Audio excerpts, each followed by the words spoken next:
GTA 6 leaks কিন্তু বের হয়েছে, অনেকেই হয়তো দেখেছেন এটা। 2022 সালে ইতিহাসের সবচেয়ে বড় গেম লিক হয়। GTA 6 এর 90+ video, game play footage, mission system, map, character সবই লিক হয়ে যায়। এতে তিনটা জিনিস এনশিওর হয়: ভাইস সিটি ফিরে আসবে, Miami vibe, beach, night life, neon city, পুরো 2025 সালের আপডেটেড মডার্ন ভাইস সিটি। তারপর দুইজন main character Jason and Lucia এরা থাকবে। ম্যাপ অনেক বিশাল হবে, GTA 5 এর ম্যাপ থেকে 2 থেকে 3 গুণ বড় হবে। এখন রকস্টার অফিসিয়ালি কি বলেছে?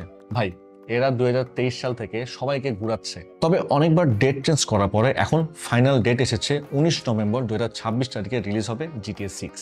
তবে PS5 আর Xbox Series XS ইউজারদের জন্য একটা সুখবর আছে, রিলিজ হওয়ার পরেই আপনারা খেলতে পারবেন। বাট পিসি ইউজারদের আরো বছরখানেক ওয়েট করতে হবে, মানে 2027 সাল পর্যন্ত ওয়েট করতে হবে, একটু ধৈর্য ধরতে হবে আর কি। তারপরও কি, মানুষ ওয়েট করবেই। জাস্ট দেখেন, একটা গেমসের জন্য 12 বছর ধরে মানুষ অপেক্ষা করছে। এটাই GTA এর পাওয়ার, যার ক্রেজ চলতেই থাকবে।